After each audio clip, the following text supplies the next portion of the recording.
Hi guys! As usual, late na naman kami nakauwi. Talagang sunod-sunod ng overtime namin ngayon dahil nga may hinahabol kaming mga reports sa office. Pagdating nga namin ng bahay, ang talaga na stress reliever ni Mr. ngayon yung mga alaga ng ibon.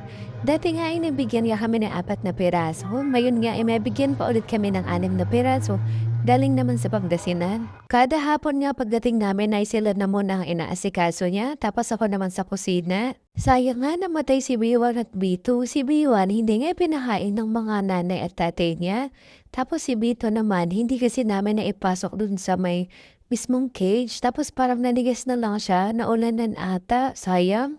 Napansin ko nga na parang kulang na yung natira naming kanin kanina umaga, kaya inuna ko na lang din muna nagsaing bago ako naghugas ng plato. Kahapon nga ay sobrang maga talaga yung ngipin ko ay yung gums ko kaya hindi talaga ako nakakilos. Yung mga hugasin pa namin to kagabi, hindi na rin namin nahugasan kanina umaga kasi nga masama pa rin yung pakiramdam ko tapos dumiretso na kami nag-work. Buti nga itong pambabad namin na tough na to kahit ilang araw nakababad hindi nangangamoy yung damit. Kahit yung powder na tough, hindi talaga siya mabaho pang babad ng mga gamit, ganyan. Lalo naman ako kapag ka nga ilang araw, hindi din ako nakakalaba agad. Tapos binababad ko, lalo na yung mga color white. Kapag hindi ko nalalabhan kaagad, tinatapon ko na lang yung pinagbabarang ko tubig tapos papalitan ko ng panibagong sabon. Dun kapag ka naisasala ko na sa mini washing, maliit lang yung washing machine na gamit ko dito sa boarding kasi nga hindi rin naman kami pwedeng kumonsumo ng masyadong maraming tubig. Kanina nga bago ko sinalang yung labahin ni nag-init ako ng tubig. Kasi nga mas madali kung huhugasan ngayon yung pinagkainan namin kagabi kapag lukewarm yung pagbabalnawan or pagsasabunan. At dahil puti nga yung mga sinalang ko ngayon, after kong ma-wash, dun sa may mini washing machine, itinabi ko na lang muna para mas mababad pa. Mamaya ko na lang babalnawan after ko maghugas ng plato. Kapag nga ganitong marami at tambak ang hugasin, inuunti-unti ko, hindi ko kasi siya kayang sabay-sabay na sabunin, parang hindi kakasya dun sa space.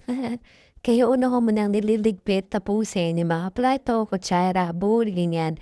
Tapos susunod ko na nang nasabunin yung mga kasirola, kaldero, palayok. After ko ang mahugasan lahat yung mga tambak naming grabe kabundok na hugasin, dadalawa na nga lang kaming daki pa namin naiipong mga gamit sa may lababo. Gano'n talaga kapag man isa sa amin ay masama ang pakiramdam tapos super OT. Nagpahinga lang din ako sandali tapos naglagay ng alcohol sa mga kamay ko kasi nga 'di ba maghapon ako nag-computer tapos nagawa ko ng tubig. Yun na lang din siguro yung pwede kong mailagay sa kamay ko kasi nga 'di ba sabi nila 'pag maghapon ka nag-computer mapapasma kapag ka nga diretso kang humawak ng tubig. Oo, pinasingit ko na lang muna si mister na magluto. Hindi kasi talaga ako nakalinya sa pagluluto lalo na kapag ka mga adobo. Doon na nga lang din niya nasasabay yung kaunting pampalipas oras niya na alak. Hinahayaan ko na lang. Di bale nakauwi naman na kami. Nag-aaway lang talaga kami kapag ka mapilit siyang uminom tapos babiyahe pa kami pa uwi. Ngayon naman medyo okay kasi umuwi kami after talaga mag-OT, siyempre pagod magluluto. At least nga, basta nakauwi kami, yun lang din naman. Pangit kasi 'pag nagmamaneho naglasing. Doon naiinis ako kay mama kasi kapag ako yung nagluluto o nakikialam sa kusina, nakasunod siya sa'kin, hinuhugasan niya lahat ng mahawakan kong sabon o nasabon ng gamit, ganyan. Pero kapagka nga may asawa ka na pala, magiging role model rin yun. Siyempre may mga pinag-slicean siya, naiiwan na lang na gano'n, yung mga pinagsukutan ng mga sahog na karne, ganyan. Siyempre kailangan ko yung ligpitin para naman maikusot ko yung mga nasabunan ko na kanina. Personal collection din pala yung gamit kong mga favcon ngayon. Naubos na rin kasi yung in-order ko no'n nakaraan kay Sis Jaisel nung nag-SNR siya. Mabango din naman yun. Itong mga personal collection naman na to kaya magkakaiba. In-order ko lang din siya kasi by bulk. Pero para sa akin, kahit ano nung favcon na personal collection, mabango talaga. Tuloy-tuloy ka na nga binanlawan lahat. Mga sando to ni Simon tsaka ni Ate Sofia na-stuck dun sa may drawer tapos bigla na lang nag-amoy amag. Kaya nga binabad ko kasi nga baka mag-itim-itim. Halos lahat ng mga gamit ng mga bata dun sa may aparador nila dito sa boarding house ay naamag talaga. Kaya nga kailangan naming ipalaba kasi nga ibababa na din namin kasi dun na rin lang naman sila mag-i-stay muna sa Tarlac. Liligpitin ko pa nga yung kwarto ngayon. Talagang tatanggalin ko sa cabinet yung mga lumot na mga hamag mga damit ng mga bata pero feeling ko hindi ko nakakayanin ngayong gabi.